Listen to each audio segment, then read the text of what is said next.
Akala nyo fried chicken? Itlog lang yan.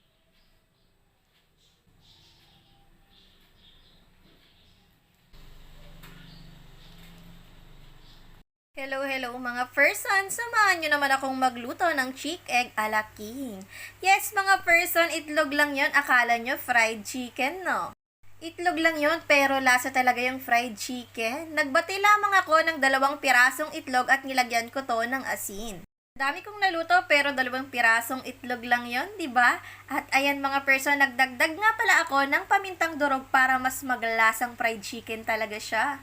Tapos kung magbati ng itlog ay nagpainit na nga ako ng kaunting mantika dito sa kawali at in-spread all over ko nga siya. Ipiprito lang natin itong ating binating itlog na parang scramble egg nga. In-spread all over ko nga uli siya para mas malaki ang magawa ko sa kanya. Pag mas malapad niyang egg ang nagawa natin ay mas marami tayong magagawang chick egg ala king. Tinakpan ko nga pala para maluto na rin yung ibabaw para hindi ko na siya baliktarin. At ayan mga person, naluto na nga siya. Tamtamang luto lamang ang gagawin natin at hindi masyadong tostado at ganyan na nga ang kinalabasan. Mahango ko na nga ang scramble egg ay hiniwa ko nga lang ito ng patayo. Tansya-tansya ko lamang yan at sundin nyo na nga lang yung paghiwa ko kung gagawa rin kayo ng ganito. Katapos nga ng patayong paghiwa ay pa-islant naman ang ginawa ko. Sa ganyang paraan nga ay marami tayong magagawang chick egg ala king. Okay, tapos na nating hiwa-hiwain yung scramble egg at mag-ready naman tayo ng ating pang breading mix. Sa isang mixing bowl ay naglagay lamang ako ng 1 cup ng harina, 1 cup ng cornstarch, 1 kutsaritang pamintang durog at 1 kutsaritang asin. Pagkatapos nga ay haluin lamang natin itong mabuti.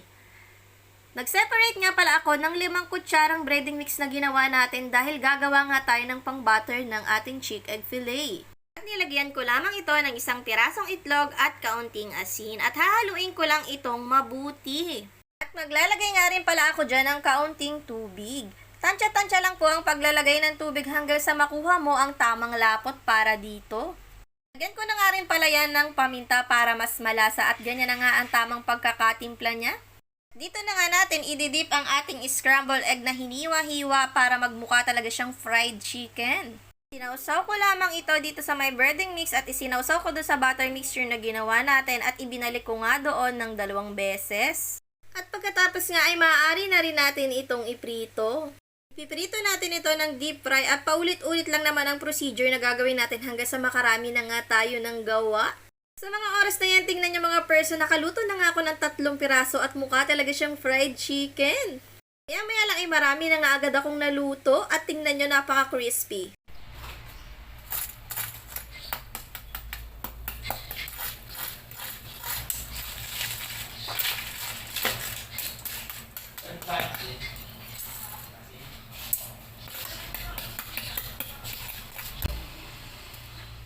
Tikman muna natin. Sarap! Sarap fried chicken!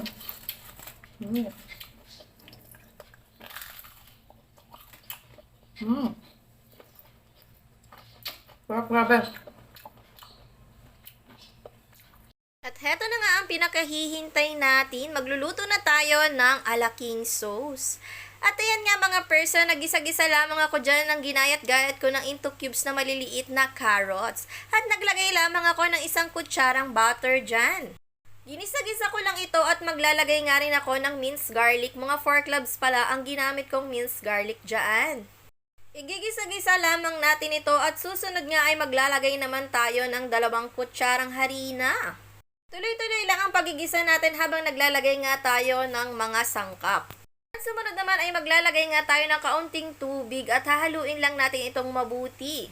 Kaunting tubig lamang ang ilalagay natin dyan dahil maglalagay pa nga tayo dyan ng evaporated milk. Mga kalahating basong evaporated milk nga pala ang nilagay ko.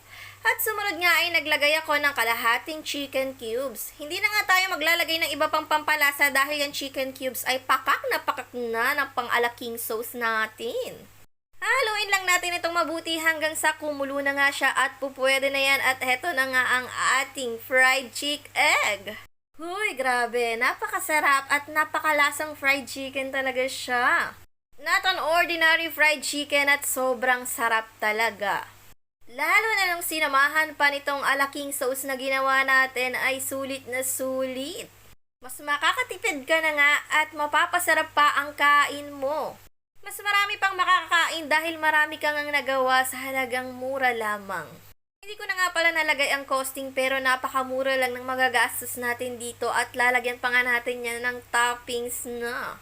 Spring onion para mas masosyal at mas malasa itong fried chick egg ala king sauce natin at ayan na nga mga person, napakasarap talaga niyan. Kaya naman gumawa na rin kayo nito kung gusto nyo, talaga namang malaki ang matitipid nyo at sulit ang kain nyo. Natin itong maraming sauce. Mmm. Mmm. Ang sarap.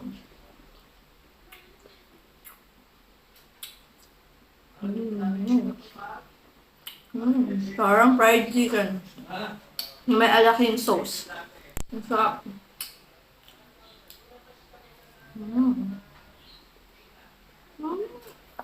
Ang sarap, grabe.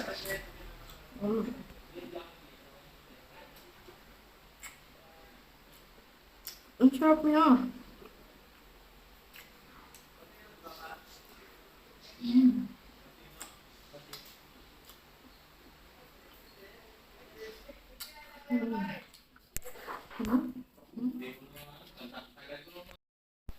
So, ayan, kain na tayo ng chick egg fillet ala king. Sarap. Ang sarap. Lasang chicken alaking talaga. Grabe. Kumain nyo.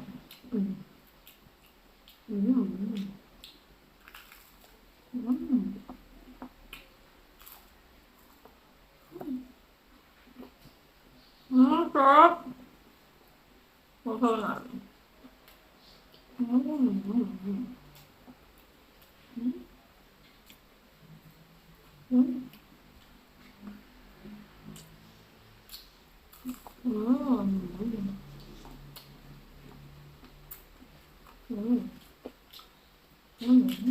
Sarap.